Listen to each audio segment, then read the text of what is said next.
Des policiers et des gendarmes ensemble sur le terrain. Ce jour-là, ils effectuent des contrôles routiers au Carrefour Royal situé sur la D98 à Saint-Non-la-Bretèche. Ce secteur à cheval sur les zones police et gendarmerie est touché par une recrudescence des vols par effraction, commis pour la plupart du temps la semaine en plein après-midi.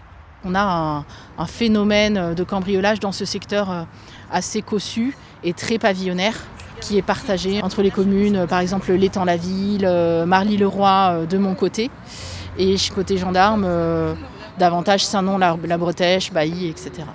Au cours de cette opération, policiers et gendarmes sont à la recherche de biens volés ou de matériel pour commettre des effractions comme des pieds de biche.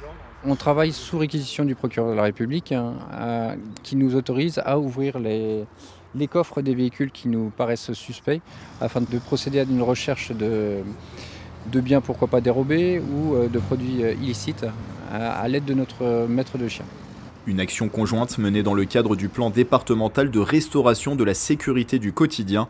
Déployé en février par le préfet des Yvelines, il a pour objectif d'assurer la tranquillité publique en renforçant notamment les collaborations entre la police et la gendarmerie.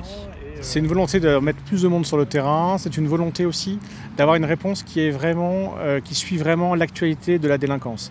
On a un travail de cartographie qui a été fait par les services de police et de gendarmerie qui permet de repérer par type d'infraction les secteurs et les heures où se commettent ces infractions-là.